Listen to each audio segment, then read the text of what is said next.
Hello everyone, welcome back to my channel. आज हम class 10 chapter 5 life processes के बारे में पढ़ेंगे। इस चैप्टर बोर्ड के हिसाब से बहुत इंपॉर्टेंट चैप्टर है।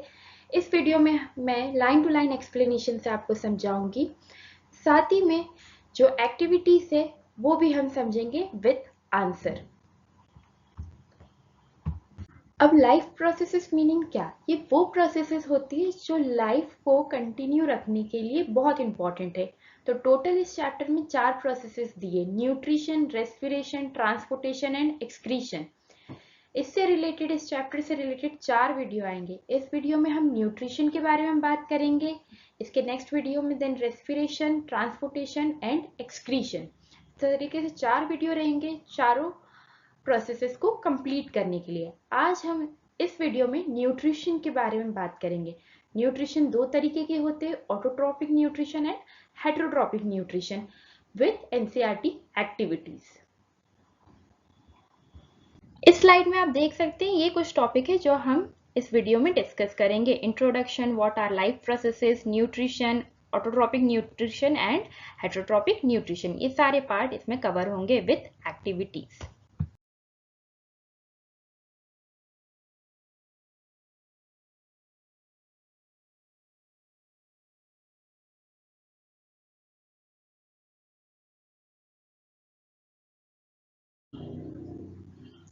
हम यहाँ इंट्रोडक्शन पार्ट के साथ line to line explanation start करते हैं।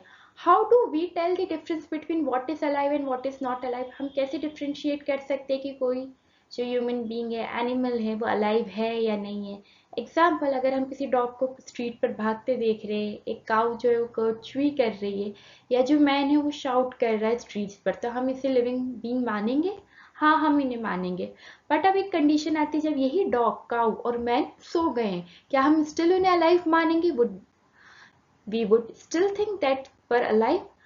How did we know that? हमें कैसे पता चलेगा? अभी तो कोई मूवमेंट करते नहीं दिख रहे हैं कि वो अलाइव है या नहीं है। तो हम देखेंगे हाँ वो ब्रीथ कर रहे हैं, इसलिए वो अलाइव है। But what about plants? Plants तो कोई मूवमेंट नहीं करते हैं, तो क्या वो अलाइव है? तो हाँ, we see them green, some of us से विल से। तो हम कह सकते हैं कि अगर ग्रीन प्लांट है तो वो फोटोसिंथेसिस कर रहा है, इसका मतलब वो अलाइव है। ये हम लोअर क्लासेस में पढ़ चुके हैं। But what about plants that have leaves of colour other than green? पर उन प्लांट्स का क्या जिनका ग्रीन कलर है ही नहीं, ग्रीन के अलावा कोई और कलर है, पिंक कलर है, रेड कलर है, तो क्या हम उन्हें मानेंगे वो अलाइव है? तो हाँ, हम उन्हें मानेंगे कि वो अलाइव है, क्योंकि हम उनमें ग्रोथ तो देख रहे हैं, उनकी स्टेम्स ग्रो करेगी, लीव्स ग्रो करेगी, न्यू फ्रूटिंग होगी, ब्रांचिंग होगी, तो हम उसे अलाइव मानेंगे। In other words, we tend to think of some sort of movement, मतलब कुछ मूवमेंट हो रहा है, ग्रोथ रिलेटेड एक्टिविटी हो रही है, तो हम मानते हैं एज एन एविडेंस कि हाँ ये जो ऑर्गेनिज्म है वो अलाइव है। But a plant that is not visibly growing is still alive. पर कुछ ऐसे प्लांट्स हैं जो विजिबली ग्रो करते नहीं दिखते, तो क्या वो स्टिल अलाइव है? Some animal can breathe without visible movement. कुछ ऐसे एनिमल भी है जो विदाउट विजिबल मूवमेंट ब्रीथ करते हैं, तो क्या वो अलाइव है? तो हाँ, वो अलाइव है। इसलिए सिर्फ विजिबल मूवमेंट को हम डेफिनेशन मान ले अलाइव की, तो ये कंप्लीटली सही नहीं है। इसलिए यहाँ लिखा गया है, so using visible movement as the defining characteristic of the life is not enough। क्योंकि एग्जाम्पल जीजी प्लांट है, वो साल में कुछ ही पत्तियां लाता है, बाकी समय वो ग्रोथ नहीं करता है, तो वो अलाइव, क्या हम उसे उस ग्रोथ फेज, जब वो उसकी ग्रोथ नहीं हो रही, तो क्या हम उसे डेड मानेंगे? नहीं, वो अलाइव है, हम उसको जिंदा मानेंगे। ऐसे ही कुछ एनिमल है, टॉर्टॉइस हो गया, क्रोकोडाइल हो गए, वो जब सांस लेते हैं तो विजिबल मूवमेंट नहीं होता है, तो क्या हम जिस समय वो सो रहे हैं उनको डेथ मान ले कि उनकी डेथ हो गई है? नहीं। इसलिए विजिबल मूवमेंट को हम सिर्फ अकेला एविडेंस नहीं मान सकते कि कोई भी ऑर्गेनिज्म अलाइव है या नहीं है। Movements over very small scale will be invisible to the naked eyes. Movement of molecule for example, अब कुछ movement इतने small scales पर होते हैं कि naked eye से हम देख ही नहीं सकते, invisible to the naked eye। जैसे कि एग्जाम्पल है movements of molecule. Is this invisible molecular movement necessary for life? क्या ये लाइफ के लिए नेसेसरी है, ये जो इनविजिबल मॉलिकुलर मूवमेंट है? If we ask some this question to professional biologist, they will say yes. तो हाँ, ये इंपॉर्टेंट तो है। In fact, viruses do not show any molecular movement in them. Viruses किसी भी तरीके का मॉलिक्यूलर मूवमेंट नहीं दिखाते जब तक कि वो किसी सेल को इन्फेक्ट ना कर दे। एग्जाम्पल, बॉडी से बाहर वायरसेस नॉन लिविंग फॉर्म में रहते, डेड फॉर्म में रहते। जैसे ही वो किसी बॉडी को इन्फेक्ट करते हैं, वो चाहे प्लांट की हो, एनिमल की हो या ह्यूमन की हो, लिविंग बॉडी होना चाहिए, वो मॉलिक्यूलर मूवमेंट शो करने लगते हैं। तो वायरसेस बड़े कॉन्ट्रोवर्शियल है कि वो अलाइव है या नहीं है, डेड है। What are the molecular movement? Why are the molecular movements needed for life? Molecular movement की जरूरत क्यों है लाइफ में? We had seen in earlier classes that living organism are well organized structure. हमें पता है living organism well organized structure है। Golgi aperture से हमारे पास माइटोकॉन्ड्रिया है, ER है, राइबोसोम है, टिश्यूज है, टिश्यूज में सेल है और सेल में ये स्मॉलर कंपोनेंट प्रेजेंट होते हैं। अब क्योंकि इन्वायरमेंट फैक्टर है, अफेक्ट करता है बॉडी को, so because of the effect of environment, the organized order nature of living structure is very likely to keep breaking down. इसलिए जो organized structure है, living structure, ये पूरे टाइम टूटते रहता है और अगर ये completely collapse हो जाएगा तो organism मर जाएगा, no longer to be alive, वो जिंदा नहीं रहेगा। इसलिए living creature को continue repairing और maintain करना रहता है इस structure को। Since all this structure are made up of molecule, और ये जितने भी स्ट्रक्चर है मॉलिक्यूल के बने हुए हैं, हमारी बॉडी छोटे छोटे मॉलिक्यूल से बनी हुई है। They must move molecule around all the time. तो इन्हें रिपेयर करने के लिए, इन्हें ठीक करने के लिए ये लाइफ प्रोसेसेस की जरूरत पड़ती है टाइम टू टाइम, इनको रिपेयर करने के लिए और मेंटेन करने के लिए। Now, what are the maintenance processes in living organism? Let us explore. अभी जो maintenance process हम पढ़ रहे हैं कि हाँ, रीजनरेट करने के लिए, रिपेयर करने के लिए, मेंटेन करने के लिए कुछ प्रोसेसेस होती है। ये क्या होती है? 5.1 What are life processes? अब यहाँ से ये पार्ट, इंट्रोडक्शन पार्ट स्टार्ट होता है।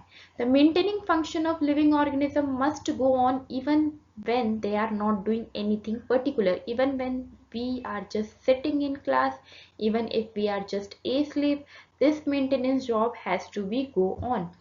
मतलब ये जो मेंटेनेंस फंक्शन होता है लिविंग बॉडी में, लिविंग ऑर्गेनिज्म में, ये हम चाहे कुछ ना कर रहे हो तब भी होते रहता है। चाहे हम बैठे हो, सोए हुए हो, कोई एक पर्टिकुलर जॉब ना कर रहे हो, स्टिल ये मेंटेनेंस प्रोसेस होता है। This maintenance job are life processes, इसे ही हम लाइफ प्रोसेसेस कहते हैं। Since this maintenance process are needed to prevent damage and break down energies needed for them, this energy comes from outside the body. अब ये कुछ कह रहे हैं कि जो मेंटेनेंस प्रोसेस है इसके लिए एनर्जी की रिक्वायरमेंट है, तो ये एनर्जी हम कहाँ से लेते हैं? बॉडी के बाहर से। So there must be a process to transfer a source of energy from outside the body of the organism, which we called food. तो ये जो एनर्जी रिक्वायरमेंट है बॉडी को, आउटसाइड हम सोर्स ऑफ एनर्जी ले रहे हैं बॉडी में, आउटसाइड से, बाहर से, उसे क्या कहा गया है? फूड। फूड हम खाएंगे तो ही हमें एनर्जी मिलेगी, तो ही हम ये लाइफ प्रोसेसेस की प्रोसेस कंप्लीट करेंगे। अ प्रोसेस भी कॉमनली कॉल्ड न्यूट्रिशन, मतलब खाना खाना, उससे हमें न्यूट्रिशन मिलता है, उससे एनर्जी प्रोवाइड होती है, जिससे लाइफ प्रोसेसेस का वर्क होते रहता है। If the body size of organism is to grow, additional raw material will also needed for outside. अगर बॉडी साइज बड़ा है तो और रॉ मटेरियल चाहिए बॉडी के बाहर से। अब यहाँ रॉ मटेरियल लिखा है in the sense food, food चाहिए। एग्जाम्पल, एक एडल्ट बॉडी है, तो एडल्ट बॉडी को अगर हम कहें कि तुम एक गिलास दूध पी लो और पूरे दिन भर काम करो, तो क्या चलेगा? नहीं, उन्हें प्रॉपर चपाती चाहिए, राइस चाहिए, सब्जी चाहिए, तभी वो प्रॉपरली वर्क कर पाएगा। वहीं एक छोटे बच्चे को अगर हम एक कप दूध दे देते हैं, बिल्कुल वो बच्चा है, न्यूली बॉर्न है, तो उसका काम चल जाता है। इसका मतलब जितनी बड़ी बॉडी उतना ज़्यादा raw material in the sense food. Since life on Earth depend on carbon-based molecule, most of these food sources are also carbon-based. तो यहाँ ग्लूकोज की बात हो रही है, C6H12O6। हमें पता है ग्लूकोज का फॉर्मूला है, तो कार्बन बेस्ड है। ये जो अर्थ पर लाइफ डिपेंड करती है कार्बन पर, तो जितने भी मॉलिक्यूल है फूड सोर्सेस है वो भी कार्बन बेस्ड होते हैं। यहाँ तक क्लियर है? Depending on the complexity of these carbon sources, different organism can use different kinds of nutritional processes, अलग अलग टाइप के कार्बन सोर्सेस और उसकी कॉम्प्लेक्सिटी है। अलग अलग ऑर्गेनिज्म अपने बॉडी के टाइप से अलग अलग तरीके से न्यूट्रिशन प्रोसेस को यूज करते हैं to sustain their life. Since this maintenance process are needed to prevent damage, breakdown, energy is needed for them. क्योंकि maintenance process क्या कर रही है, प्रिवेंट कर रही है किसी भी तरीके की डैमेज ना हो बॉडी में, टिश्यूज में कोई तरीके का ब्रेक डाउन ना हो, तो एनर्जी इन्हें चाहिए. This energy came from outside the body of an individual organism. ये एनर्जी उन्हें कैसे मिलती है, बॉडी के बाहर से लेते हैं individual organism. So there must be a process to transfer a source of energy from outside the body of the organism which we called food. तो एक ट्रांसफर ऑफ एनर्जी का सोर्स है जिसे हम फूड कहते हैं. फूड हम लेंगे तो हमें एनर्जी मिलेगी, हम काम करेंगे, हमारी बॉडी भी वर्क करेगी, जो रिपेयरिंग सिस्टम है वो ठीक से काम करेगा, मेंटेनेंस प्रोसेस ठीक से होगी. इसे हम कॉमनली कहते हैं न्यूट्रिशन. क्या कहते हैं हम इसे, nutrition. If the body size of the organism is to grow, additional raw material is requirement. Additional raw material चाहिए, और लाइफ डिपेंड अर्थ पर मोस्टली कार्बन बेस्ड मॉलिक्यूल से करती है, इसलिए यहाँ पर कार्बन बेस्ड सोर्सेस ही हम जो ऑर्गेनिज्म है वो यूज करते हैं. अलग अलग ऑर्गेनिज्म अलग अलग तरीके के कार्बन सोर्स यूज करते हैं, और इसी को ही the use of different kind of nutritional process, और इसी को ही अलग अलग कार्बन सोर्स यूज कर रहे हैं, तो अलग अलग तरीके की न्यूट्रिशनल प्रोसेस अलग अलग बॉडी में होती है. The outside source of energy could be quite varied. अभी जो बाहर से हम एनर्जी ले रहे हैं, मतलब फूड ले रहे हैं, source of energy means food, ठीक है, ये अलग अलग हो सकती है. Since the environmental is not under the control of the individual organism, क्योंकि हम इन्वायरमेंट को तो कंट्रोल कर नहीं सकते. This source of energy therefore need to broken down and build up in the body. तो ये जो सोर्स ऑफ एनर्जी है ये ब्रोक डाउन करेगी और बॉडी में फिर एनर्जी प्रोवाइड कराएगी.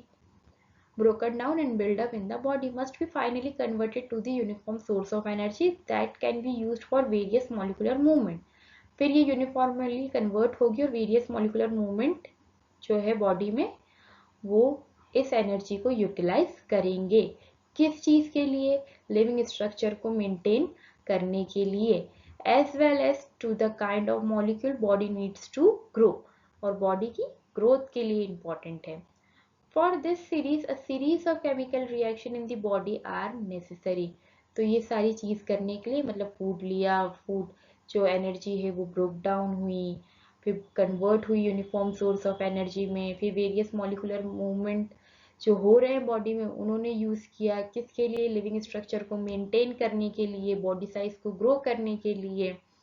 तो बहुत ज़्यादा यहाँ पर केमिकल रिएक्शन होती है, मतलब जैसे यहाँ पर एग्जांपल दिया ऑक्सीडेशन रिड्यूसिंग रिएक्शन, मतलब चीज़ें बन रही है और चीज़ें टूट रही है. Are some of the most common chemical means to break down molecule. For this many organism use oxygen source from the outside the body. तो इस ऑक्सीडेशन रिडक्शन रिएक्शन के लिए ऑक्सीजन यूज करते हैं मोस्टली ऑर्गेनिज्म बॉडी के बाहर से. The process of acquiring oxygen from outside the body to use it in the process of breakdown of food source from cellular needs is what we call respiration. तो यहाँ पर second topic आता है respiration. अभी हम introduction part ही living process का पढ़ रहे हैं, लेटर हम इसे बहुत ज़्यादा डीप में समझेंगे. अब यहाँ पर लिखा है जो ऑक्सीजन हम यूज़ कर रहे हैं बॉडी के बाहर से, बेसिकली ये ऑक्सीजन जो है वो क्या कर रही है, फूड का ब्रेक कर रही है, और ब्रेक कर कर वहाँ पर एनर्जी रिलीज कर रही है, और वही एनर्जी जो है सेल्स यूज करते हैं, और इसे हम कहते हैं respiration. In the case of single cell organism, no specific organ for taking in food and exchange of gases or removal or wastage may be needed because the entire surface of the organism is in contact with the environment. अब यहाँ single cell organism की बात हो रही है. शायद आप जानते होंगे अमीबा, पैरामीशियम, ये सब सिंगल सेल ऑर्गेनिज्म है, और इनमें कोई भी अलग अलग स्पेसिफिक सेल्स नहीं होते, स्पेसिफिक ऑर्गन नहीं होते to do work. Only single cell होता है, वही सारे काम करता है, चाहे वो फूड के हो, एक्सचेंज ऑफ गैसेस हो, रिमूवल और वेस्ट हो, सब सिंगल सेल से होता है. क्यों? क्योंकि इनकी जो एंटायर सरफेस रहती है वही डायरेक्टली कांटेक्ट में रहती है इन्वायरमेंट के, तो यहाँ पर कोई स्पेसिफिक ऑर्गन की ज़रूरत नहीं पड़ती है फूड के लिए और गैसेस के एक्सचेंज के लिए और रिमूवल और वेस्ट के लिए. But what happen when the body size of the organism increases and the body design become more complex. क्या होगा जब बॉडी साइज बहुत बड़ा होगा, उसकी डिजाइन बड़ी कॉम्प्लेक्स होगी. जैसे कि हम हैं मल्टी सेलुलर ऑर्गेनिज्म, एनिमल है, प्लांट्स है. So, all the cell may not be direct contact with the surrounding of environment. Directly cell जो है environment के contact में नहीं है. तो simple diffusion से यहाँ requirement complete नहीं हो पाएगी cell की. Thus simple diffusion will not meet the requirement of all the cell. तो फिर हम कैसे करेंगे? अगर simple diffusion हमारी body में नहीं हो रही है, just unicellular organisms की body में हो रही है, तो यहाँ लिखा हुआ है we have seen previously how multicellular organism various body part have specialized in the function they perform. अलग अलग पार्ट क्या स्पेसिफिक रोल है, उनके स्पेसिफिक फंक्शन है और वो करते हैं. अलग अलग ऑर्गन के स्पेसिफिक फंक्शन है, वो उस तरीके से फंक्शन करते हैं.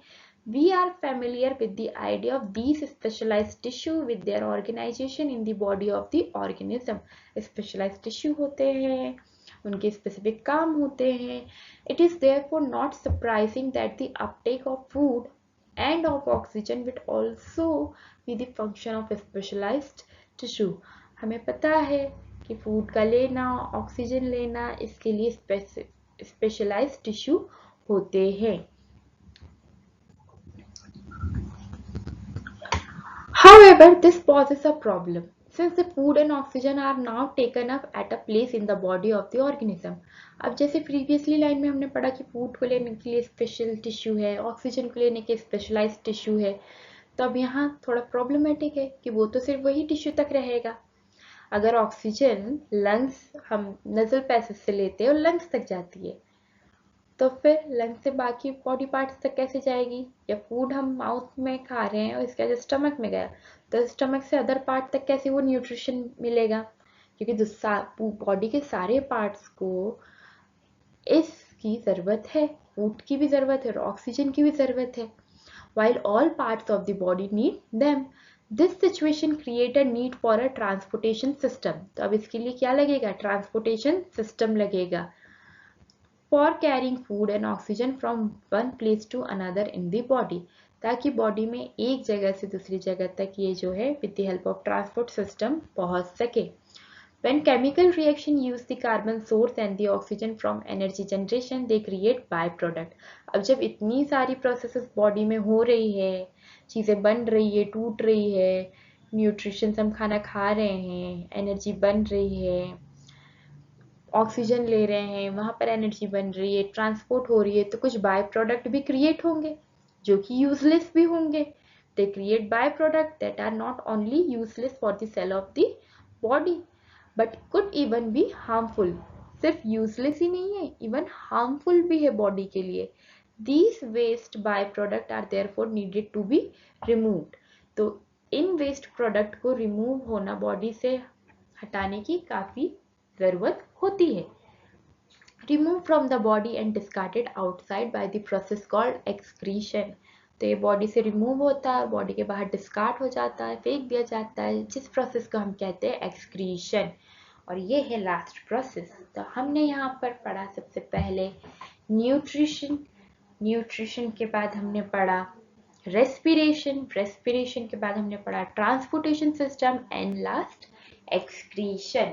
तो ये 4 प्रोसेसेस हम लाइफ प्रोसेस में कंप्लीटली एक्सप्लेनेशन आने वाले वीडियोस में पढ़ेंगे. Again, if the basic rule for body design is multicellular organism are followed, a specialized tissue for excretion will be developed. अब इसके लिए भी specialized tissue for the excretion, which means that the transportation system will need to transport waste away from the cell to the excretory tissue. तो ये जो transportation system है यहाँ भी helpful है. जितना भी वेस्ट प्रोडक्ट है वो कहाँ ले जाएगा, एक्सक्रीटरी टिश्यू तक. एक्सक्रीटरी टिश्यू में फिर आगे की प्रोसेस, आखिरी प्रोसेस होती है, बॉडी से जितना भी वेस्ट मटेरियल है ये बाहर निकल जाता है. Let us consider the various processes so essential to maintain life one by one. अब वन बाय वन हम एक एक प्रोसेस को समझते हैं. एक बार फिर हम रिपीट कर लेते हैं। लाइफ प्रोसेसेस में 4 प्रोसेस है। First nutrition, then respiration, third one transportation and fourth one excretion. सबसे फर्स्ट होता है न्यूट्रिशन। अब नेक्स्ट टॉपिक है 5.2 nutrition. When we walk or ride a bicycle, we are using up energy even when we are not doing any apparently activity. Energy is needed to maintain a state of order in our body. अगर हम cycle चला रहे हैं हमें energy लगेगी। Even हम कुछ apparent activity नहीं कर रहे हैं, मतलब सिर्फ बैठे हैं, कुछ नहीं कर रहे हैं, सो है, तब भी हमें एनर्जी लगती है। We also need material from outside in order to grow.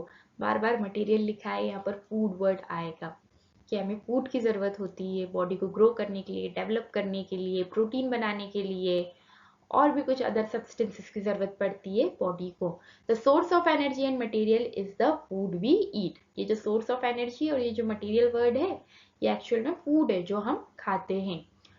अब यहाँ लिखा है question, how do living things get their food. अब living things mean plant, animals, human beings, इन्हें फूड मिलता कैसे है। The general requirement for energy and material is common in all organisms. जो general requirement है energy की, जो material की, ये सारे organism में बड़ी common है, but it is fulfilled in different ways. But जिस तरीके से उन्हें food मिलता है ये अलग अलग तरीका है food लेने का उनका। Some organisms use simple food material obtained from inorganic sources in the form of carbon dioxide and water. कुछ organism जो होते हैं simply food material बनाते हैं किससे, इनऑर्गेनिक सोर्सेस से। अब ये इनऑर्गेनिक सोर्सेस क्या है, जैसे कि carbon dioxide and water. These organism the autotrophs include green plants and some bacteria. तो इस तरीके के ऑर्गेनिज्म को हम बोलते हैं ऑटोट्रॉफ्स, जिनमें ग्रीन प्लांट्स आते हैं और कुछ बैक्टीरियाज आते हैं। अब एक सेकंड कैटेगरी है ऑर्गेनिज्म की जो कॉम्प्लेक्स सब्सटेंस को यूटिलाइज करती है, फिर सिंपलर वन में उनको कन्वर्ट करेंगी, देन यूज करेगी। Other organisms utilize complex substances. These complex substances have to be broken down into simpler one before they can be used for the upkeep and growth of the body. Complex substance को लेंगे, उनको simpler में convert करेंगे, then body use करेगी. To achieve this, organism use biocatalyst called enzyme. तो इस complex simpler food में convert करना organism biocatalyst का use करता है, और ये biocatalyst क्या होते हैं, कुछ enzymes होते हैं। Thus the heterotroph survival depends directly or indirectly on autotrophs. तो ये खुद तो खाना बनाते नहीं है, ये डायरेक्टली या इनडायरेक्टली किस पर डिपेंडेंट है, ऑटोट्रॉफ्स पर। Heterotroph organism include animals and fungi. तो इनमें एनिमल्स भी है और फंगस भी है, फंगाई भी है, ये भी क्या होते हैं, हेटरोट्रॉफ्स। एनिमल्स में एनिमल्स भी इंक्लूड हो गए प्लस ह्यूमंस भी इंक्लूड हो गए। नेक्स्ट टॉपिक है ऑटोट्रॉपिक न्यूट्रिशन। हमें पता है ऑटोट्रॉपिक जो न्यूट्रिशन होते हैं वो दो तरीके के होते हैं, autotrophic nutrition and heterotrophic nutrition. Autotrophic nutrition majorly plants करते हैं। अब इसे हम लाइन टू लाइन समझते हैं। Carbon and energy requirement for the autotrophic organism are fulfilled by photosynthesis. जो ऑटोट्रॉपिक ऑर्गेनिज्म की रिक्वायरमेंट है वो कैसे फुलफिल करते हैं एनर्जी की, फोटोसिंथेसिस प्रोसेस की हेल्प से। क्या होती है प्रोसेस, तो ये समझते हैं। बेसिकली फोटोसिंथेसिस 4 मेन कंपोनेंट से होती है, 4 मटेरियल लगते हैं। पहला carbon dioxide, then water, sunlight and chlorophyll. It is the process by which autotrophs take in substance from the outside and convert them into store form of energy. मतलब कुछ जो substances है वो बाहर से लेते हैं, उसको किस में कन्वर्ट करते हैं और स्टोर करते हैं एनर्जी के फॉर्म में। This material is taken in the form of carbon dioxide and water.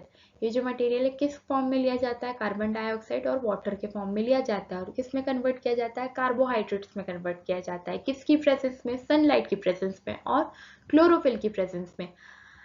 Carbohydrates are utilize for providing energy to the plant. ये कार्बोहाइड्रेट है, इसको यूटिलाइज किया जाता है और प्लांट को एनर्जी प्रोवाइड की जाती है। We will study how this take place in the next section. Next section में हम और अच्छे से इसे पढ़ेंगे। The carbohydrates which are not used immediately are stored in the form of starch. वो कार्बोहाइड्रेट जो immediately यूज नहीं किया जाता है प्लांट में, वो स्टार्च के फॉर्म में स्टोर रहता है। which serve as the internal energy reserve to be used as and when required by the plant. ये रिजर्व रहता है इंटरनल एनर्जी के फॉर्म में, जब प्लांट को रिक्वायरमेंट होती है वो यूज करता है. A somewhat similar situation is seen in us where some of the energy derived from the food we eat is stored in our body in the form of glycogen.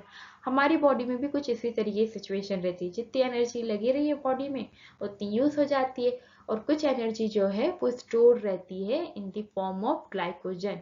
तो plants में ये store रहती है इन the form of starch, हमारी body में जो energy store होती है इन द फॉर्म ऑफ ग्लाइकोजन. और ये बहुत इंपॉर्टेंट क्वेश्चन है, ये एमसीक्यू में पूछा जाता है कि प्लांट्स में एनर्जी स्टोर किस फॉर्म में रहती है. तो स्टार्च के फॉर्म में स्टोर होती है एनर्जी, और हमारी बॉडी में जो एनर्जी स्टोर होती है वो ग्लाइकोजन के फॉर्म में स्टोर होती है. अब हम यहाँ फोटोसिंथेसिस की रिएक्शन को देखेंगे. 6CO2 plus 12H2O in the presence of chlorophyll, sunlight gives glucose plus oxygen plus water. तो यहाँ कार्बन डाइऑक्साइड, वाटर किसकी प्रेजेंस में, क्लोरोफिल एंड सनलाइट की प्रेजेंस में क्या बनाते हैं, ग्लूकोज बनाते हैं. साथ ही में एटमॉस्फेरिक ऑक्सीजन जो हम रेस्पिरेशन के थ्रू लेते हैं, प्लस वाटर, ये सारा प्रोडक्ट है फोटोसिंथेसिस का. और एग्जाम के पर्सपेक्टिव से ये जो इक्वेशन है, ये इक्वेशन बहुत इंपॉर्टेंट है एग्जाम पॉइंट ऑफ व्यू से, और ये पूछी जाती है जब जब फोटोसिंथेसिस का क्वेश्चन पूछा जाएगा. ये रिएक्शन आपको लिखनी है, वो भी बैलेंस्ड फॉर्म में. Let us now see what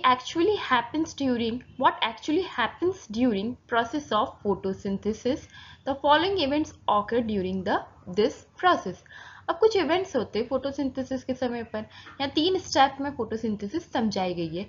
absorption of light energy by chlorophyll, जो ये लाइट एनर्जी है सनलाइट से मिल रही है, ये कौन एब्जॉर्ब करता है, क्लोरोफिल एब्जॉर्ब करते हैं. Conversion of light energy to chemical energy, light energy को किस में कन्वर्ट किया जाता है, केमिकल एनर्जी में. और ये जो वाटर दिख रहा है 12H2O, ये स्प्लिट हो जाता है किस में, यहाँ दिख रहा है प्रोडक्ट में, हाइड्रोजन एंड ऑक्सीजन में. Third one, reduction of carbon dioxide to carbohydrate, जो कार्बन डाइऑक्साइड है वो क्या बनाएगी, कार्बोहाइड्रेट, और यही बेसिक फॉर्म है ग्लूकोज का. This step need not take place one after the other immediately. ये तुरंत नहीं हो जाती कि ग्लूकोज बन गया. For example, desert plant take up carbon dioxide at night and prepare an intermediate which acted upon by the energy absorbed by the chlorophyll during the day. अब example desert plant है, तो desert plant के पास तो इतना water content होता नहीं है हमारे टेरेस्ट्रियल प्लांट की तरह. तो वो क्या करते हैं, ये जो फोटोसिंथेसिस की प्रोसेस है, ये जो कार्बन डाइऑक्साइड है वो कब लेते हैं, नाइट में. वो अपने स्टोमेटल पोर जो है ओपन करते हैं नाइट में. क्यों, ताकि ट्रांसपिरेशन के थ्रू कम से कम वाटर लॉस हो, और वहां पर एक इंटरमीडिएट प्रोडक्ट बनाते हैं वो. ठीक है, यहाँ लिखा हुआ है prepare intermediate which is acted upon by the energy absorb by chlorophyll during the day. फिर जब ये जो इंटरमीडिएट प्रोडक्ट बना है, एक्चुअल में ये होता मैलिक एसिड है, जो कि जब अब लाइट आएगी, जब सनलाइट आएगी तब लाइट आएगी, एनर्जी एब्जॉर्ब होगी और उसको बनाएगा ग्लूकोज में, और फिर वो एनर्जी यूज करेगा plant. Let us see how each of the component that the above reaction are necessary for photosynthesis. अब यहाँ कंपोनेंट की बात करेंगे, कैसे जो अबव कंपोनेंट है वो बहुत इंपॉर्टेंट है फोटोसिंथेसिस के लिए. कंपोनेंट क्या क्या है एक बार रिपीट करते हैं. Carbon dioxide, water, chlorophyll and sunlight. These are that 4 component. Carbon dioxide, water, chlorophyll and sunlight. If you carefully observe a cross section of a leaf under the microscope, you will notice that some cells contain green dots. These green dots are cell organelles called chloroplast, which contain chlorophyll. तो अगर microscope में हम एक leaf के cross section area को देखते हैं तो हमें पता चलता है कि उनमें कुछ ग्रीन डॉट है. बेसिकली ये जो ग्रीन डॉट है जो हाईलाइटेड मैंने किए हुए, ये अगर आप देखेंगे तो आपको पता चलेगा कि एक्चुअल में क्या है. ये क्लोरोप्लास्ट है, जिनमें क्या प्रेजेंट होता है, क्लोरोफिल. वही क्लोरोफिल जो फोटोसिंथेसिस के लिए बहुत इंपॉर्टेंट है. Let us do an activity which demonstrate the chlorophyll is essential for photosynthesis. अब एक्टिविटी से समझते हैं क्लोरोफिल क्यों इतना एसेंशियल है फोटोसिंथेसिस की प्रोसेस के लिए. ये एक्टिविटी पहली एक्टिविटी है. जो हम पॉइंट टू पॉइंट समझेंगे विथ आंसर। अब हम एक्टिविटी 5.1 समझेंगे। पहली एक्टिविटी है चैप्टर की। यहाँ हमने एक प्लांट, पॉटेड प्लांट लिया है जिसकी वेरीगेटेड लीफ है। अब वेरीगेटेड लीफ मतलब ऐसी पत्तियां जिनमें ग्रीन के अलावा भी कोई और कलर है। एग्जाम्पल हमने यहाँ मनी प्लांट लिया है, आप कोलियस का प्लांट भी ले सकते हैं। Keep the plant in dark room for 3 days so that all the starch gets used up. अभी हम पढ़ कर आए फोटोसिंथेसिस की प्रोसेस होती है, उसमें क्या बनता है, स्टार्च बनता है जो प्लांट यूज करता है एज एन एनर्जी। तो जितना भी अभी डार्क रूम में रख दिया, वहां तो फोटोसिंथेसिस की प्रोसेस होगी नहीं, तो जितना भी स्टार्च है वो यूज प्लांट कर लेगा। Now keep the plant in sunlight for about 6 hour. 3 दिन में डार्क में रखने के बाद सेम प्लांट को 6 आवर्स के लिए सनलाइट में रखना है। क्यों? ताकि स्टार्च बन सके और हम ये भी देख सके कि क्या सनलाइट की प्रेजेंस में स्टार्च बनता है, फोटोसिंथेसिस की प्रोसेस होती है, तो हाँ होती है। Pluck a leaf from a plant, mark the green area in it and press them on a sheet of paper. अब क्या करना है, जितना भी ग्रीन पार्ट है, यहाँ आपको लीफ दिख रही होगी डायग्राम में, ये ग्रीन पार्ट को मार्क कर लेना है। अब इस लीफ को क्या करना है, बॉइलिंग वाटर में रखना है कुछ समय के लिए। Then after this immerse it in a beaker containing alcohol, और कुछ समय बाद अल्कोहल लेना और अल्कोहल के बीकर में इस लीफ को रख देना है। अब अल्कोहल को डायरेक्ट बर्नर पर नहीं रखा जाता है, अल्कोहल का जो बीकर है उसे डायरेक्ट बर्नर में नहीं रखा जाता। क्यों? क्योंकि अल्कोहल आग पकड़ लेता है, फ्लेमेबल होता है। इसीलिए हमने वाटर बाथ बनाया। एक हम बड़ा यूटेंसिल लेंगे, उसके अंदर जो है अल्कोहल के बीकर को रखेंगे, वो यूटेंसिल में भी पानी भरा होगा, इसलिए इसको वाटर बाथ कहा गया। अब जब अल्कोहल बॉईल होना स्टार्ट हो जाएगी, तब तक हम उस लीफ को इसी में रहने देंगे। क्या होगा उस लीफ के कलर का, तो लीफ का जो कलर है वो पूरा डीकलराइज्ड हो जाएगी लीफ, और जितना भी इसका ग्रीन कलर है वो कहाँ चले जाएगा, किस में मिक्स हो जाएगा, अल्कोहल में। अल्कोहल ग्रीन कलर का दिखने लगेगा। अब बोल रहे हैं वहां से हम लीफ हटाएंगे, रिमूव करेंगे उस वाटर बाथ से, और इसे किस में डिप करेंगे, स्लीप को आयोडीन में कुछ मिनट्स के लिए। देन एक्स्ट्रा आयोडीन जो है हम रिंस ऑफ कर देंगे with the help of distil water. अब हम ऑब्जर्व करेंगे उस लीफ को, तो जितना भी ग्रीन पार्ट था जो मार्क किया था वो ब्लू कलर का हो जाएगा जब आयोडीन टेस्ट करेंगे, और आयोडीन टेस्ट स्टार्च के लिए ही होता है। What can you conclude about the presence of starch in various area of the leaf? तो यहाँ आप देख रहे होंगे जितना ग्रीन पार्ट है वहाँ ब्लू कलर दिख रहा है बी डायग्राम में। वो ब्लू कलर क्या दिखा रहा है कि यहाँ स्टार्च का प्रेजेंस है, यहाँ स्टार्च जो है वो प्रेजेंट है। अब थोड़ा हम ये क्वेश्चंस को और डिटेल में समझ लेते हैं एक्टिविटी की। देखो पहला क्वेश्चन क्या पूछ रहा है, what happens to the colour of the leaf, what is the colour of solution. पत्ती के कलर का क्या हुआ, लीफ तो हो गई कलरलेस, क्योंकि जितना भी इसका क्लोरोफिल था, ग्रीन पार्ट था, वो किस में डिसॉल्व हो गया, अल्कोहल में, और अल्कोहल हो गई ग्रीन कलर की। सेकेंड क्वेश्चन पूछ रहा है, observe the colour of leaf and compare this with the tracing of the leaf done in the beginning. अब कह रहे हैं ये कलर को ऑब्जर्व करो कैसा हो गया है जो बिगनिंग में शो करा था। तो जो ग्रीन एरिया है वो कम्प्लीटली डार्क ब्लू हो गया, क्योंकि वहां स्टार्च था, स्टार्च का प्रेजेंस बताया आयोडीन टेस्ट ने। ठीक है, indicates the presence of starch and colorless part of leaf show no formation of starch। और colorless part जितना था वहां पर कोई भी ब्लू कलर नहीं आया। क्यों? क्योंकि वहां पर कभी स्टार्च बना ही नहीं था। What can you conclude about the presence of starch in various area of the leaf? तो क्या कंक्लूड किया जब कंपेरिजन किया, तो ब्लू कलर सिर्फ वहां पर ही दिखा जहां पर ग्रीन पार्ट था, क्योंकि वहां पर स्टार्च बना, और जहां पर ग्रीन पार्ट नहीं था वहां पर स्टार्च नहीं बना, वहां ना ही आयोडीन ने ब्लू कलर अपना दिया। ओके, आपको ये कंप्लीट समझ में आई एक्टिविटी? आप पॉज कर ये आंसर लिख सकते हैं। Now let us study how the plant obtain carbon dioxide। Plant किस तरीके से यूज करते हैं कार्बन डाइऑक्साइड का। In class 9th we have talked about stomata which are tiny pore present on the surface of the leaves। ये जो stomata होते हैं टाइनी पोर्स होते हैं, बहुत छोटे पोर्स होते हैं, नेकेड आई से दिखते भी नहीं है। कहाँ प्रेजेंट होते हैं, लीफ के सरफेस पर। Massive amount of gaseous exchange take place in the leaves through these pores for the purpose of photosynthesis। Massive amount, बहुत ज्यादा अमाउंट में gaseous exchange होता है ये लीफ की सरफेस पर। किसके थ्रू, इन पोर्स के थ्रू। किस चीज के लिए, किस पर्पस क्या है, क्यों हो रहा है ये gaseous exchange? For the process of photosynthesis। But important to note here that exchange of gases occur across the surface of stem, root and leaves as well। सिर्फ अकेले लीव्स में ही नहीं बल्कि स्टेम, रूट्स और लीव्स, इन सब जगह ये gaseous exchange होता है। Since large amount of water can also be lost through these stomata, the plant closes these pores when it does not needed carbon dioxide for photosynthesis. क्योंकि pores के through large amount of water भी loss होता है, तो plants ये pores अपने close कर लेते हैं जब उन्हें कार्बन डाइऑक्साइड की नीड नहीं है for the process of photosynthesis. The opening and closing of the pore is the function of the guard cell. तो ग्रीन कलर के डॉट दिख रहे हैं स्टोमेटल पोर पर, ये क्या है? गार्ड सेल है.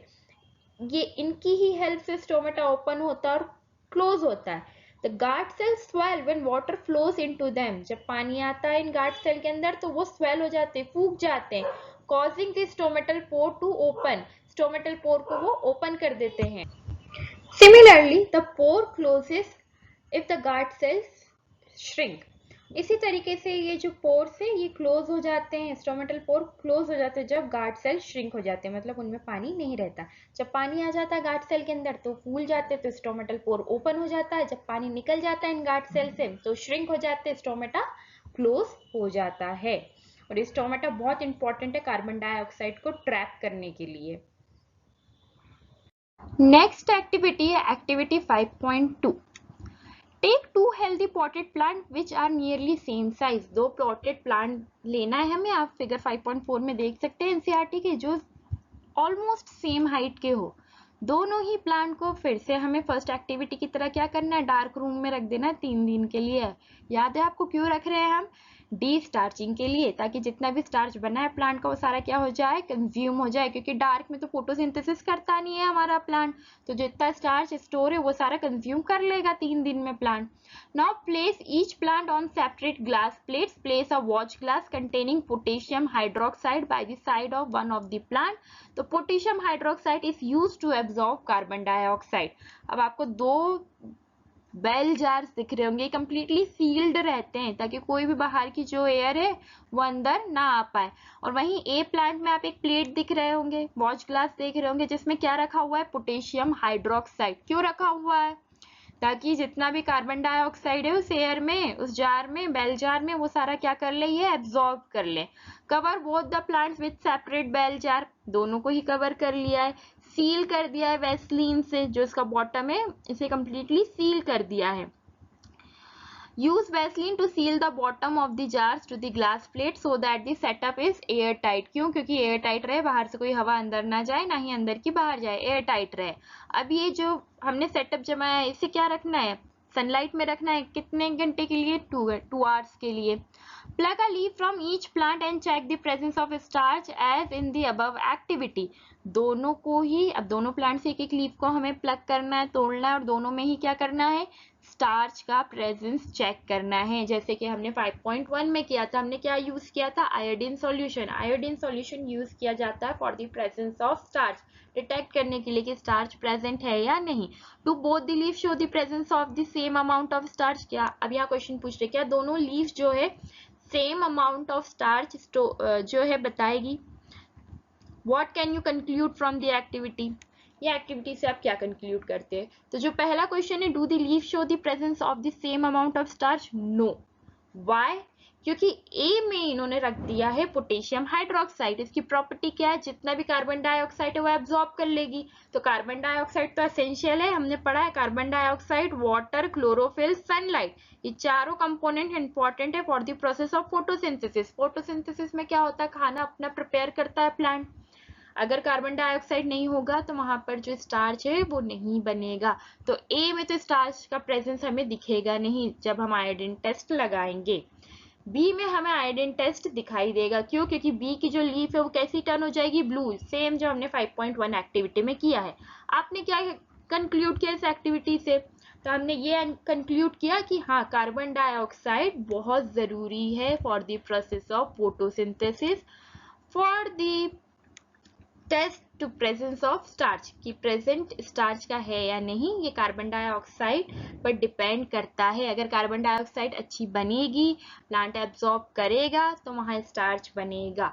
ओके. सो अभी प्रीवियसली हमने 2 एक्टिविटीज डिस्कस करी. ये दोनों एक्टिविटीज हम डिस्कस कर चुके हैं, विद आंसर डेमोन्स्ट्रेट कर चुके हैं कि सनलाइट क्यों एसेंशियल है फोटोसिंथेसिस के लिए. उससे पहले हमने बात की क्लोरोफिल क्यों बहुत एसेंशियल है फोटोसिंथेसिस के लिए? तो सनलाइट की भी बात कर ली, क्लोरोफिल की भी बात कर ली, दोनों क्यों बहुत एसेंशियल है फोटोसिंथेसिस के लिए? So far we have talk about how autotrophs meet their energy requirements. तो हम पढ़ क्या रहे हैं? ऑटोट्रॉप्स, कि ऑटोट्रॉप्स किस तरीके से एनर्जी की रिक्वायरमेंट कंप्लीट करते हैं। But they also need other raw material for building their body. उन्हें और भी रॉ मटेरियल की जरूरत है to build their body. Water used in photosynthesis is taken up from the soil by the roots in terrestrial plants. जो water use कर रहे हैं वो कहाँ से प्लांट एब्जॉर्ब करता है? सॉइल से. और किस तरीके से यूज एब्जॉर्ब करता है? With the help of root. Other material, अब कुछ और मटेरियल भी वाटर के साथ जाते हैं, like nitrogen, phosphorus, iron, magnesium are taken up from the soil. Root water के साथ साथ ये नाइट्रोजन, फॉस्फोरस, आयरन, मैग्नीशियम को भी क्या कर लेती है? एब्जॉर्ब कर लेती है. Nitrogen is essential to take up in the form of inorganic nitrates और नाइट्राइट्स. नाइट्रोजन कंप्लीटली एब्जॉर्ब नहीं होती, नाइट्रोजन नहीं एब्जॉर्ब कर सकता प्लांट, तो किस फॉर्म में एब्जॉर्ब करता है? इनऑर्गेनिक फॉर्म में. किस फॉर्म में? इनऑर्गेनिक नाइट्रेट्स और नाइट्राइट्स के फॉर्म में. और it is taken up as an organic compound which have been prepared by bacteria from atmospheric nitrogen. या तो नाइट्रेट और नाइट्राइट्स के फॉर्म में एब्जॉर्ब करेगा नाइट्रोजन को, या फिर ऑर्गेनिक कंपाउंड के फॉर्म में एब्जॉर्ब करता है, जो कि प्रिपेयर करता है बैक्टीरिया फ्रॉम एटमॉस्फेरिक नाइट्रोजन. अभी जो एक्टिविटीज है अगर हम कंक्लूड करें, जो अभी हमने पढ़ी कि क्यों बहुत एसेंशियल है सनलाइट, तो यहाँ हमें ये भी पता चलता है कि जो कार्बन डाइऑक्साइड है वो अफेक्ट करती है किसे? जो फोटोसिंथेसिस का आउटकम है उसे भी ये अफेक्ट करती है. हेट्रोट्रॉपिक न्यूट्रिशन, ये नेक्स्ट टॉपिक है.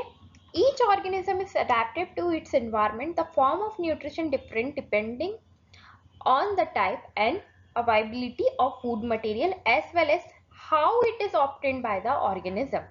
हर एक ऑर्गेनिज्म अलग अलग तरीके के इन्वायरमेंट को अडेप्ट करता है. अब वो जिस तरीके का फूड खाता है ये डिपेंड करता है ऑर्गेनिज्म किस तरीके का है, प्लस किस तरीके का फूड मटेरियल वहां पर अवेलेबल है.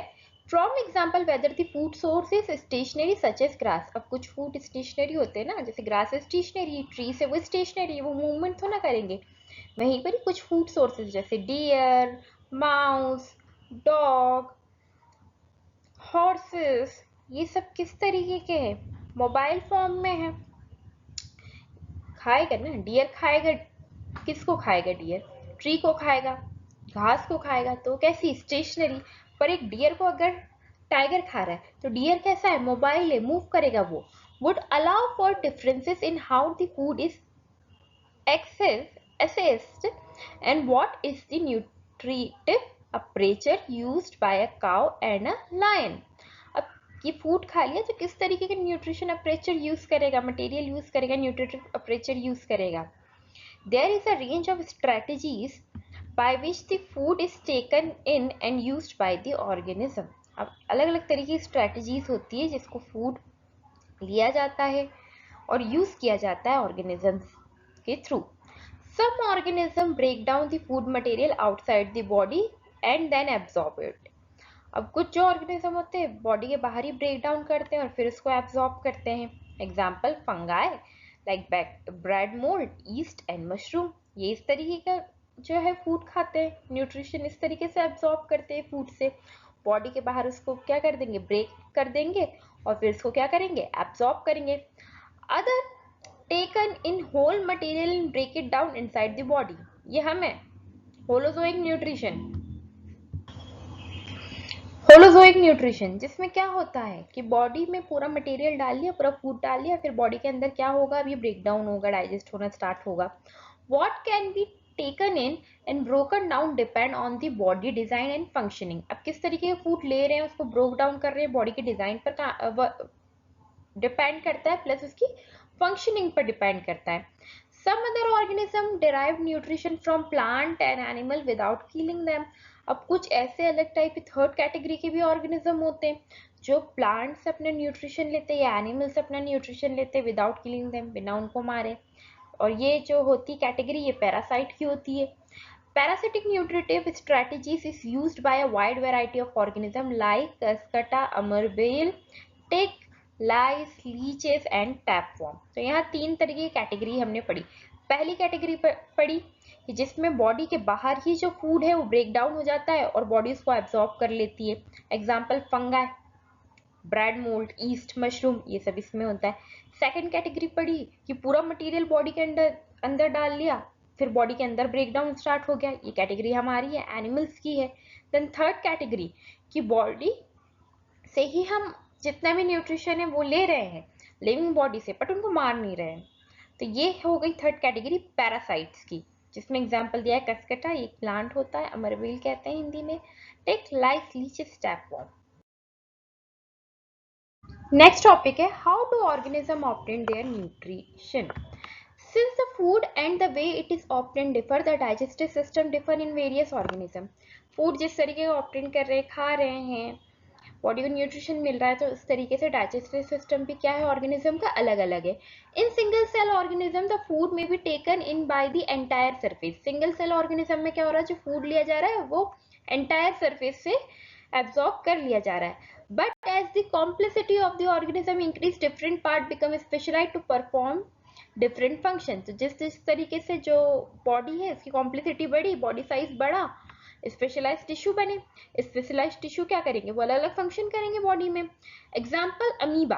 अभी जो अमीबा है ना, ये पानी में रहता है, सिंगल सेल ऑर्गेनिज्म है, यूनिसेलुलर ऑर्गेनिज्म में आता है। आपने कई बार ये लोअर क्लासेस में वर्ड सुना होगा।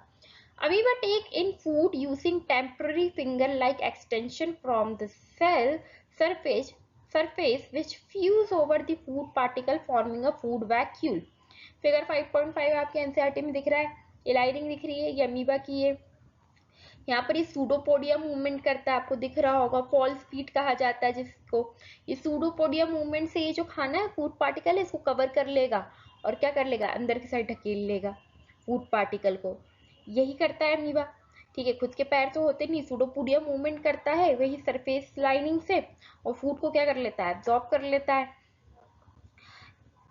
अब यहाँ लिखा है amoeba take in food using temporary finger-like extension of the cell surface which fuse over the food particle forming a food vacuole. Inside the food vacuole, complex substances are broken down into simpler one which then diffuse into the cytoplasm. अभी जो food है ये complex form से किसमें convert हो जाएगा, break down होकर simple form में, अब डिफ्यूज हो जाएगा साइटोप्लाज्म में। अमीबा है, ये पूरा जो येलोइश पार्ट दिख रहा है क्या है, साइटोप्लाज्म में। The remaining undigested material is moved to the surface of the cell and throughout. अब जो undigested material है वो क्या होगा, सरफेस तक जाएगा और सरफेस से बाहर, सेल से बाहर। In paramecium, again paramecium is a unicellular organism. The cell has definite shape and food is taken at a specific spot. Paramecium भी यूनिसेलुलर ऑर्गेनिज्म है, बट अमीबा और पैरामीशियम में ये अंतर है कि जो पैरामीशियम है उसका एक डेफिनाइट शेप है, एक पर्टिकुलर शेप है, वहीं अमीबा का कोई पर्टिकुलर शेप नहीं है। तो और ना ही अमीबा की कोई स्पेसिफिक स्पॉट है जहाँ से उसको फूड लेना है या फूड को बाहर निकालना है, ठीक है, सरफेस से। यहाँ पैरामीशियम के पास स्पेसिफिक स्पॉट है जहाँ से वो फूड क्या एब्जॉर्ब करेगा, लेगा। Food is moved to this spot by the movement of cilia. किसकी हेल्प से, अमीबा सूडोपोडिया मूवमेंट की हेल्प से फूड को लेता था, जो पैरामीशियम है वो सीलिया की हेल्प से फूड को लेगा। Which cover the entire surface of the cell, जो कि पूरे एंटायर सरफेस पर जो सीलिया है वो प्रेजेंट रहता है। तो जो पैरामीशियम है उसके पास स्पेसिफिक स्पॉट है, वहीं से फूड अंदर आएगा। अमीबा की जो पूरी ही लाइनिंग है बॉडी की वो सूडोपोडिया मूवमेंट कर सकती है, फूड कहीं से भी आ सकता है और बॉडी अमीबा की बॉडी के बाहर जा सकता है। इतना क्लियर है, ओके।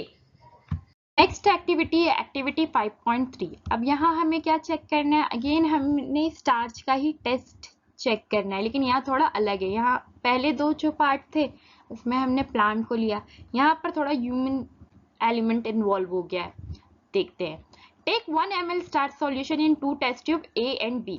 हमने 1 ml स्टार्च सॉल्यूशन लिया टेस्ट ट्यूब A में भी एंड टेस्ट ट्यूब B में भी। अब क्या किया हमने, add 1 ml saliva on test tube A। Test tube A में सिर्फ ओनली टेस्ट ट्यूब A में हमने 1 ml सलाइवा भी ऐड कर दिया है। अब दोनों टेस्ट ट्यूब को क्या करना, अनडिस्टर्ब्ड, मतलब डिस्टर्ब नहीं करना है, 20 मिनट से 30 मिनट तक रख देना है। क्या क्या ऐड किया, एक बार रिपीट कर रही हूँ मैं। जो A टेस्ट ट्यूब है इसमें हमने स्टार्च प्लस सलाइवा दोनों चीजें ऐड करिए 1 ml। टेस्ट ट्यूब B में only and only starch solution present है। नाउ 20 मिनट्स के लिए अनडिस्टर्ब्ड रख दिया गया है। अब 20 मिनट्स लेटर हमें आयोडीन टेस्ट लगाना है क्योंकि स्टार्च का प्रेजेंस देखना है हमें दोनों टेस्ट ट्यूब में। ठीक है, now add few drops of dilute iodine solution to the test tubes. दोनों ही टेस्ट ट्यूब में हमने कुछ ड्रॉप्स आयोडीन सॉल्यूशन के रखे।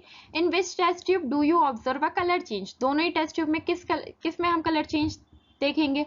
ऑब्वियसली बी में। ए में क्यों नहीं देखेंगे मैम? ए में इसलिए नहीं देखेंगे क्योंकि हमने क्या ऐड कर दिया स्टार्च के साथ साथ? सलाइवा। क्यों सलाइवा ऐड करने से ऐसा क्या हो गया? सलाइवा में प्रेजेंट रहता है एंजाइम जिसका नाम है एमाइलेज। ये एमाइलेज का काम क्या है? ये स्टार्च को तोड़ देता है, ब्रेक डाउन कर देता है।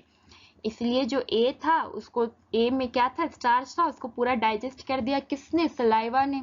और बी में तो हमने सलाइवा ऐड नहीं किया तो स्टार्च प्रेजेंट था, इसलिए बी के साथ जो है आयोडीन टेस्ट दिया। स्टार्च का प्रेजेंस पता है, कैसे बताया? क्योंकि वो जो सॉल्यूशन है वो ब्लू कन्वर्ट हो गया। What does this tell us about the action of saliva on starch? तो मैं बता चुकी हूँ सलाइवा में होता है एमाइलेज। ओके, ये एक्टिविटी यहीं कंप्लीट होती है। ये है कुछ क्वेश्चन आंसर्स एक्टिविटी 5.3 को लेकर। In which test tube do you observe a colour change? तब मैं बता चुकी हूँ टेस्ट ट्यूब बी में हमने कलर ऑब्जर्व देखा। सेकंड क्वेश्चन है what does this indicate about the presence or absence of starch in the two test tube? Test tube A does not contain starch, where the test tube B contains starch. What does it tell us about the action of saliva on starch? On the addition of saliva in starch solution, the starch get converted into other products such as maltose sugar. तो वहां पर जो starch present नहीं है इसलिए वहां test भी नहीं दिया। टॉपिक है न्यूट्रिशन इन ह्यूमन बींग्स। ये टॉपिक बहुत इंपॉर्टेंट है, ये टॉपिक से बहुत से क्वेश्चन पूछे जाते हैं। The alimentary canal is basically a long tube extending from mouth to anus. जो एलिमेंट्री कैनाल है वो माउथ से स्टार्ट होकर एनस तक होती है। फिगर हम डिस्कस करेंगे later. We can see that the tube has different parts. अब इस ट्यूब में अलग अलग पार्ट होते हैं, जैसे मैंने यहाँ कुछ पार्ट्स लिखे, mouth, oesophagus, stomach, small intestine, large intestine and anus. इन सब का ही अलग अलग रीजंस में होते हैं, इन सब का ही एक स्पेशलाइज्ड फंक्शन है। What happened to the food when it enters our body? क्या होता है जब फूड एक बार एंटर कर जाता है हमारी बॉडी के बारे में? अब ये प्रोसेस हम डिस्कस करते हैं। नेक्स्ट पार्ट है ह्यूमन डाइजेस्टिव सिस्टम। अब हम इसके बारे में पढ़ेंगे बिल्कुल डिटेल में, लाइन टू लाइन, एक एक लाइन ध्यान से सुनना। Students, we eat various type of food which has to pass through the same digestive tract. हम अलग अलग तरीके का खाना खाते हैं। जो भी खाना हम खाते हैं वो एक ही सेम डाइजेस्टिव ट्रैक से होते हुए जाता है। चाहे हम चाउमीन खाएं, मैगी खाएं, पालक पनीर खाएं, छोले भटूरे खाएं, जो पास होता है ये सेम डाइजेस्टिव ट्रैक से पास होता है जो भी हम खाना खाते हैं। Naturally, the food has to be processed to generate particles which are small and of same texture. जो भी फूड हम नेचुरली खा रहे हो प्रोसेस्ड होता है, जनरेट होता है, पार्टिकल कैसे स्मॉल हो और सेम टेक्सचर के हो। ये कैसे होगा possible? This is achieve by crushing the food with our teeth. हमारे दांत हैं, ये क्रश करते हैं फूड को, हम चबाकर खाना खाते हैं, बोलते हैं ना चबाकर खाना खाना चाहिए ताकि खाना लगेगा। तो इसलिए कहा जाता है कि खाना जो है हमें क्रश कर कई बार चबाकर अच्छे से खाना चाहिए। Since the lining of the canal is soft, the food is also wetted to make it passes smooth. क्योंकि जो लाइनिंग है वो काफी सॉफ्ट है, हार्ड नहीं है, तो ये जो फूड होता है ये भी वेटेड होना चाहिए, मतलब गीला होना चाहिए, सोक्ड होना चाहिए, ताकि ये आराम से स्मूथली पास हो सके उस डाइजेस्टिव ट्रैक से। When we eat something we like, our mouth waters. जब हम खाना खाते हैं, कुछ भी खाना खाते हैं तो वाटर मिक्स होता है। This is actually not only water but a fluid called saliva. वो एक्चुअली वाटर नहीं होता है, फ्लूइड होता है जिसको हम क्या कहते हैं? सलाइवा, जो कहाँ से सीक्रेट होता है? सलाइवरी ग्लैंड से। Another aspect of the food we inject is its complex nature. जो सेकेंड पार्ट है कि फूड का कैसा होता है? कॉम्प्लेक्स नेचर होता है। If it is to be absorbed from elementary canal, it has to be broken into smaller molecule. अगर elementary canal ये absorb करेगी तो पूरी पक्की बात है कि इनको smaller molecule में टूटना पड़ेगा, complex to simpler में टूटना पड़ेगा, तो ही अच्छे से absorb होगा। This is done with the help of biological catalyst called, क्या है वो बायो कैटलिस्ट का नाम, ये हम देखते हैं, कॉल्ड एंजाइम्स। क्या कहा गया है इसको, एंजाइम्स। अभी क्या है एंजाइम्स, क्या है देखा जाता है कि क्या होता है ये enzyme. The saliva contains an enzyme called salivary amylase. हमने कहा था ना सलाइवा होता है वो फूड के साथ मिक्स होता है, फूड को वेट करता है, तो इसमें एक एंजाइम है जिसका नाम क्या है, salivary amylase, that breaks down starch which is a complex molecule to give a simple sugar। ये क्या करता है, उस स्टार्च को जो फूड में प्रेजेंट है उसको सिंपल कॉम्प्लेक्स मॉलिक्यूल है, इसको सिंपल शुगर में क्या करता है, ब्रेक करता है, तोड़ता है। The food is mixed thoroughly with saliva and moved around the mouth while chewing by the muscular tongue. अब ये जो फूड है पूरे माउथ में घूमते रहता है, जब हम चबाते हैं, च्यूई करते हैं, with the help of muscular tongue, हमारी टंग हेल्प करती है इसमें।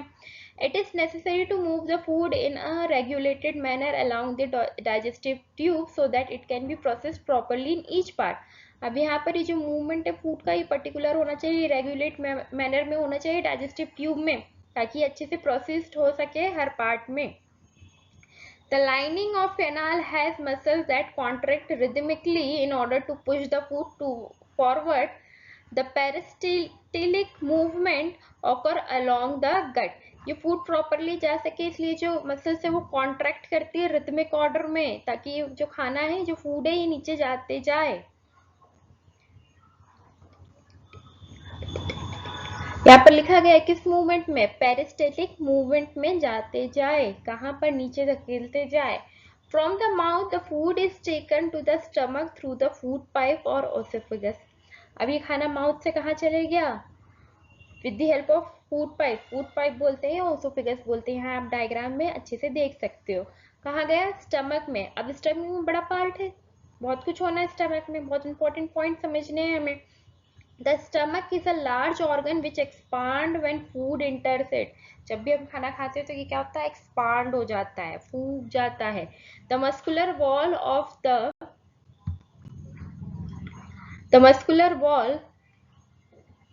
of the stomach, the digestion of stomach is taken care of by gastric glands present in the wall of stomach। अभी जो डाइजेशन है स्टमक का, ये कौन किसके थ्रू टेक केयर किया जाता है, गैस्ट्रिक ग्लैंड्स के थ्रू, जो स्टमक की वॉल पर प्रेजेंट रहती है। क्या काम करती है, these release hydrochloric acid. Hydrochloric acid, ये क्वेश्चन बार बार एमसीक्यू में पूछा गया है, ऑब्जेक्टिव में पूछा गया है कि स्टमक किस तरीके का एसिड प्रोड्यूस करता है, क्या नाम है उसका, HCl, short form, full form hydrochloric acid. A protein digestive enzyme called pepsin. Second चीज, एक प्रोटीन डाइजेस्टिव एंजाइम भी है जो प्रोटीन को डाइजेस्ट करता है, उसका नाम क्या है, पैप्सिन। एंड म्यूकस, ठीक है, इंपॉर्टेंट सारे वर्ड्स है ये। The hydrochloric acid creates an acidic medium which facilitate the action of enzyme pepsin. अभी जो हाइड्रोक्लोरिक एसिड है क्या क्रिएट करता है, एसिडिक मीडियम करता है, ताकि एंजाइम पेप्सिन जो है वो अपना काम कर सके। What other function do you think it serve by the acid, और इसके अलावा क्या काम कर सकता है, तो सिर्फ जो है वो एसिडिक मीडियम ही नहीं क्रिएट करता, सिर्फ पेप्सिन की ही नहीं हेल्प करता, साथ ही में फूड के साथ जो माइक्रो ऑर्गेनिज्म है, बैक्टीरिया है, जो हमें हार्म कर सकते हैं, हमें डिसीज कर सकते हैं, वो पैथोजेनिक बैक्टीरिया को भी ये हाइड्रोक्लोरिक एसिड किल करता है। The mucus protect the inner lining of the stomach. अब ये एसिड इतना एसिडिक है तो हमारा तो स्टमक जल जाना चाहिए, बट नहीं, उसे प्रोटेक्ट करने के लिए क्या बनी हुई है, एक म्यूकस लेयर बनी हुई है जो कि हमारे स्टमक को सेव करती है। The mucus protect the inner lining of the stomach, from the action of acid under normal condition. We have often heard adult complaining about acidity. Can this be related to what has been discussed above? अब हमने सुना होगा कि हमें acidity हो गई, पेट जलन कर रहा है हमारा, उस केस में क्या होता है, कुछ भी तीखा खाओ, बहुत ज़्यादा खा लो, डाइजेस्ट नहीं हो रहा है, तो ये एसिडिक या हाइड्रोक्लोरिक एसिड और ज़्यादा बनने लगता है, जिसके कारण क्या होने लगता है, पेट में जलन होने लगती है, वो शिकायत करने लगते हैं एसिडिटी है। उस केस में क्या होता है, कुछ बेस दे दो, एग्जाम्पल बेकिंग सोडा दे दो, बेकिंग सोडा बेस है, या फिर हम क्या पीने लगते हैं, यार देखा होगा इनो, तो इनो क्या है, बेस है, तो वो एसिडिटी को क्या कर देता है, कम कर देता है, वो इस एसिडिटी को कम कर देता है। The exit of food from stomach is regulated by the Spinch's muscle which releases it in small amount into the small intestine। अब स्टमक से बाहर निकलकर स्पिंचर की हेल्प से ये मसल होती है। स्मॉल अमाउंट में फूड कहाँ गया है? स्मॉल इंटेस्टाइन में। From the stomach the food now enters the small intestine. मतलब सबसे पहले माउथ, माउथ से फूड पाइप या ओसोफेगस, ओसोफेगस से स्टमक और स्टमक से नाउ स्मॉल इंटेस्टाइन में। This is the longest part of alimentary canal. Plus ये एक बहुत बड़ा लॉन्गेस्ट पार्ट है एलिमेंट्री कैनाल का। यहाँ से भी ऑब्जेक्टिव पूछा जाता है बोर्ड्स में कि longest part of alimentary canal कौन है? तो क्या है? Small intestine, which is fitted into compact space because of extensive coiling. तो एक छोटे से स्पेस में एक्सटेंसिव कॉइलिंग है, बहुत कॉइल्ड है ये स्मॉल इंटेस्टाइन छोटे से पैक में। The length of small intestine differ in various animal depend on the food they eat. अब ये जो इंटेस्टाइन है, स्मॉल इंटेस्टाइन, इसकी जो लेंथ है अलग अलग एनिमल पर डिपेंड करती है, प्लस उनकी ईटिंग हैबिट पर, फूड हैबिट पर डिपेंड करती है। Example, herbivores eating grass need a longer small intestine to allow the cellulose to be digested. अब हर्बीवोरस एनिमल क्या करते हैं? घास खाते हैं, झाड़ पेड़ खाते हैं, तो इनकी स्मॉल इंटेस्टाइन क्या है? काफी लॉन्ग है, क्योंकि सेल्यूलोज को डाइजेस्ट होने में टाइम लगता है। वो सेल्यूलोज मटेरियल खाते हैं, प्लांट में सेल्यूलोज होता है, उसको डाइजेस्ट करने के लिए लॉन्ग स्मॉल इंटेस्टाइन है। Meat is easier to digest, meat जो है इजियर होता है डाइजेस्ट करने के लिए, इसलिए कार्निवोरस एनिमल जैसे टाइगर हो गए, लेपर्ड हो गए, ठीक है, वुल्फ हो गया, इनकी सबकी कैसी रहती है? इंटेस्टाइन स्मॉल होती है। किनके कंपैरिजन में? उन एनिमल्स के या ऑर्गेनिज्म के कंपैरिजन में जो कि हर्बीवोर होते हैं। हर्बीवोर की जो स्मॉल इंटेस्टाइन है काफी लॉन्ग होती है, क्योंकि सेल्यूलोज को डाइजेस्ट करने में टाइम लगता है। वहीं पर ही जो कार्निवोरस एनिमल है उनकी स्मॉल इंटेस्टाइन शॉर्ट होती है, क्योंकि उन्हें डाइजेस्ट करने में अपना खाना इतना समय नहीं लगता है, इजिली डाइजेस्टेबल होता है। The small intestine is the site of complete digestion of carbohydrate, protein and fat. जो small intestine है वहाँ complete digestion किन तीन चीजों का हो जाता है? कार्बोहाइड्रेट्स का हो जाता है, प्रोटीन का हो जाता है और फैट्स का हो जाता है। It receives the secretion of the liver and pancreas for this purpose. अब लिवर और पैनक्रियास की हेल्प लेता है स्मॉल इंटेस्टाइन डाइजेस्ट करने के लिए, कंप्लीट डाइजेशन के लिए। किसके लिए? Carbohydrate, protein and fats. The food coming from stomach is acidic and has to made alkaline for the pancreatic enzyme to act. अब जो खाना स्टमक से इंटेस्टाइन में जा रहा है या आ रहा है वो कैसा है?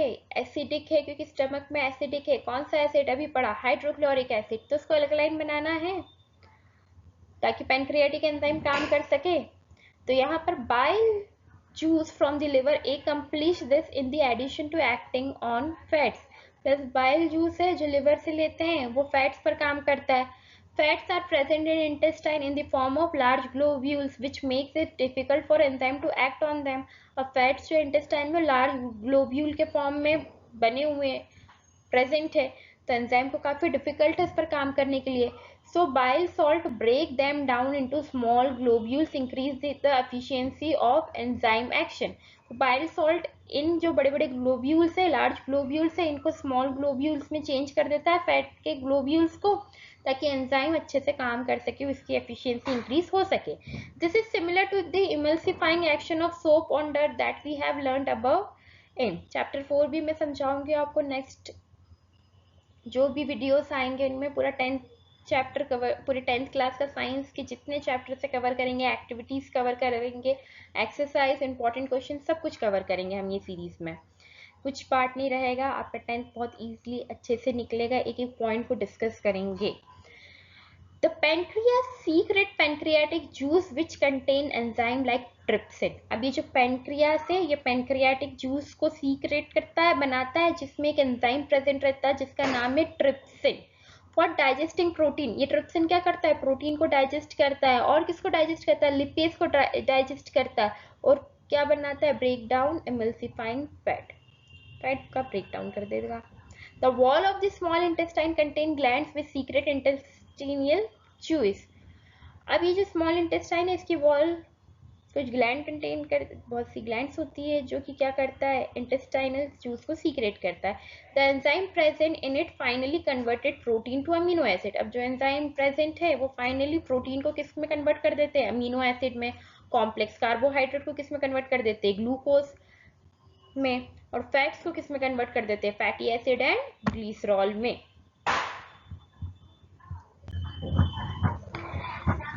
Digested food is taken up by the wall of intestine. अब जितना भी डाइजेस्टेड फूड है इंटेस्टाइन वॉल उसको क्या कर लेती है, एब्जॉर्ब कर लेती है. The inner lining of the small intestine has numerous finger like projection called villi. Most important, finger like projection villi कहाँ होती है, स्मॉल इंटेस्टाइन में. वर्क क्या है उसका, सरफेस एरिया इंक्रीज करती है एब्जॉर्प्शन के लिए. सरफेस एरिया इंक्रीज करती है एब्जॉर्प्शन के लिए. किसका सरफेस एरिया इंक्रीज करती है, स्मॉल इंटेस्टाइन का. The villi are rich supplied with blood vessels which take the absorbed food to each and every cell of the body. Blood vessels होता है richly supplied blood vessels और हर cell तक body के क्या पहुंचाती है, absorbed food material. Where it is utilized for obtaining energy. फिर वो फूड का क्या होता है, एनर्जी बनाने के लिए यूटिलाइज होता है, नई टिश्यू बनाने के लिए यूटिलाइज होता है, रिपेयर करने के लिए ओल्ड टिश्यू को यूज होती है एनर्जी. यही पढ़ रहे हैं ना, एनर्जी क्यों जरूरी है. तो लाइफ प्रोसेसेस के लिए जरूरी है. लाइफ प्रोसेसेस क्या होती है, 4 तरीके की होती है, न्यूट्रिशन, रेस्पिरेशन, ट्रांसपोर्टेशन, एक्सक्रीशन. तो पहला अभी हम न्यूट्रिशन ही पढ़ रहे हैं. क्यों जरूरी है, क्योंकि बॉडी एनवायरमेंट को झेलती है, कुछ टूटते हैं टिश्यू, नए बनते हैं, एनर्जी लगती है वर्क करने के लिए. तो यही बात है, जो अब वो एब्जॉर्ब फूड है वो हर एक सेल तक जाएगा, एनर्जी के फॉर्म में एनर्जी यूज होगी टिश्यू बनाने में, रिपेयर करने में. The unabsorbed food is sent into the large intestine. अब जितना भी अनएब्जॉर्ब फूड है वो कहाँ गया, लार्ज इंटेस्टाइन में गया. where its wall absorb more water from this material. तो जितना भी अब वाटर बचा है वो पूरा वाटर एब्जॉर्ब कर लेंगे large intestine. The rest of the material is removed from the body via the anus. अब एंड पॉइंट आ गया. अब जितना भी रेस्ट मटेरियल है, जितना पानी एब्जॉर्ब करना था कर लिया. अब जो रेस्ट मटेरियल है एनएस के थ्रू क्या हो जाएगा, बाहर exit. For this waste material is regulated by the anal sphincter. Anal sphincter के थ्रू ये जो है बाहर निकल जाएगा बॉडी से.